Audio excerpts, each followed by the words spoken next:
Welcome back. It has been a minute. Everyone knows what time of year it is. Obviously, everyone's busy in their own way, myself included. So the videos have been a little inconsistent here and there, so I apologize for that. But the Magic are back in their winning ways today, taking down the Indiana Pacers once again, 117 to 110. But with that, we had to come on and talk some Magic basketball. Coming in tonight was a very scary one because, the Magic, we've lost, what, 4 straight before this game? Obviously, we had faced some very difficult teams in the past. I still don't think we should have lost 4 straight.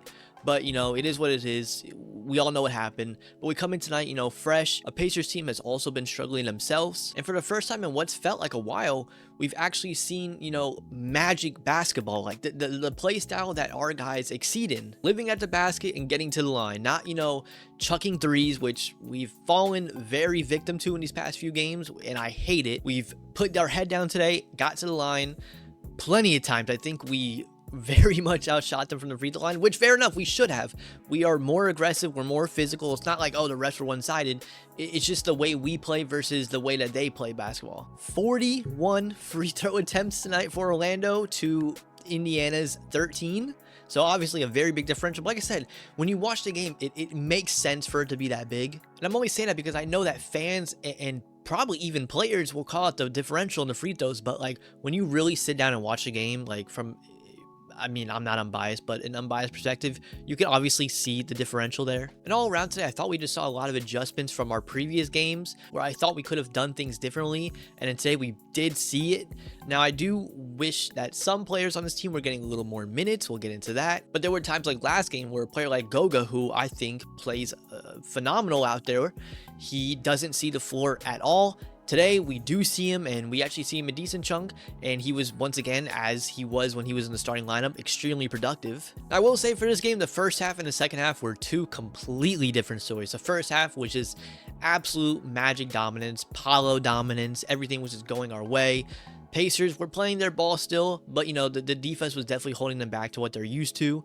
And in the second half, we came out pretty stagnant, pretty slow. They still weren't playing their 150 point per game basketball that they're used to, but it was definitely a switch. And in that fourth quarter, it was just like it was pretty ugly. Yeah, fourth quarter scoring 24 to 18. Indiana scored 18 points in that fourth quarter to our 24. Low for both teams, but especially for Indiana, a team that averages, I think, #1 offense in the NBA still, averages a very high amount of points per game. So we did good defensively there. But yeah, I'd be lying if I didn't say that third quarter started to get a little sketchy. I think they took the lead at one point. They hit a couple back-to-back threes. Miles Turner got it going. Buddy Hield got it going. Halliburton, obviously, he's going to get it going no matter what. Even if he's not affecting the game scoring-wise, his playmaking is just ridiculous. But we held on. Thank God we held on, because this would be a rough one if we had to do this after a loss, especially with our 5th consecutive loss on a game that we were rolling in the first half. If we just threw it away and took an L, there would be some crazy hot takes being thrown out right now. I'm not going to lie. Another big thing I want to talk about before we get into the box score of this game is just the bench play. Obviously, we know we have a very good bench, but if you didn't know, Indiana also, I believe, has the highest scoring bench in the league. I think either 1 or 2. Either we're 1 and they're 2, or they're 2 or we're 1. I'm not sure. But today we did come out very victorious in the battle of the benches. I believe we outscored them 32 to 17 on that side. So that is the game right there. Because looking at the starting units, all their guys did pretty well. Besides Obi Toppin, they had 3 20-point scorers. They had Buddy Hield, who was getting it going. So like we've been saying a lot this year, our bench and our defense pretty much comes in, and you could say that they won them this game. Now there's 2 guys in the starting lineup. You could also say won them this game too. We're gonna get into them right now.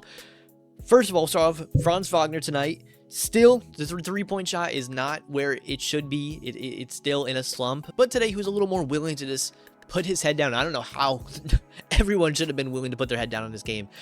That paint defense for Indiana was a little rough, I'm not gonna lie. But Franz Wagner tonight, 24 points, 6 rebounds, shot 57% from the field, 8 of 8 from the free throw line, so thank you for that. And all around, I thought it was a good game for him. Was aggressive when he needed to be. Like I said, he was really willing to put his head down this game and drive, which is, as we all know, where he's most effective. And then as for Paolo Banchero tonight, just another monster performance, especially in the first half. I believe 23 points in the first half tonight. Ends the game with 34, 7, and 4. Went to the free throw line 16 times, made 12 of them, so, okay. But most impressively, 0 3-point attempts on the game, so 34 points on 0 threes.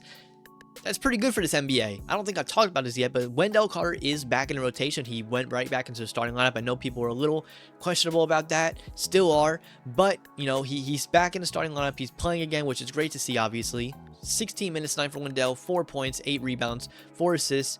He's still getting it a little going. It's very, you know, a rough product right now, so hopefully he can continue to get back into shape and you know, just get back to what we once saw him be. I know it's only game 3 now, so I'm not going to dogpile on him too much, but I am in the boat to say that we probably should have brought him in off the bench and eased him in first, which would obviously mean keep Goga in the starting spot. The only thing I didn't like so far about Wendell coming back is we did see a game where Goga just did not play at all. And I think at this point in the year, from what we've seen from him, that's absolutely unacceptable. And tonight, he once again showed us why that is like that, and I'll get into him when we get down to him. But with that, we did have a great bounce back game for Gary Harris tonight. 15 points, 3 rebounds, 2 steals, and then just most importantly, he just shot decent tonight. 50% from the field, 50% from 3, and all the other stuff is really just extra for Gary. Like, most importantly, if he's just hitting shots, like, that's just what we want to see most. And frankly, we have not seen that lately, so just, you know, tonight, just to be, you know, a nice 50-50 on the shooting splits, it was good to see. And then Anthony Black tonight, 28 minutes, 8 points, 3 rebounds, 2 assists, a block and a steal. Not much to say here. Played great defense as usual, especially on Halliburton. I think he did a great job on him tonight. Going down to the bench tonight, Cole Anthony, 24 minutes, 12 points, 6 rebounds, 3 assists. Solid per usual for Cole. We saw 20 minutes from Caleb Houston tonight. Obviously, I don't think I actually mentioned in this video that Joe Ingles was out, and so was Jalen Suggs. But with that, we did see another increase in Caleb Houston minutes, which I'm fine with. Giving us 6 points, 3 rebounds, 2 made threes, 2 of 4 for the night. And, you know, just we need shooting, and he can shoot the ball. He has a very quick trigger, and he still has that size and length that our team obviously values. So defense wise, he can pretty much just get away just based on that. But when you talk about defense, there's 2 guys off this bench that we need to talk about. First of all, Jonathan Isaac, thank you. Last game versus the Bucks was an absolute monster versus Giannis. This game comes in and goes right back to work. Only 12 minutes still, actually under 12 minutes, 11 minutes and 50 seconds. Can we just see him 20 minutes a game, please? In 12 minutes, though, 3 blocks, only 4 points, but you guys know how he works. He's just everywhere defensively. He really fights on the glass. Only 1 rebound tonight, but like that just doesn't tell the story. He really puts in a lot of work on that part. And then just another guy who defends and fights, and we've known him very well this season. Goga Bitadze, don't like to see it, but only 11 minutes tonight, 1 point, 1 rebound.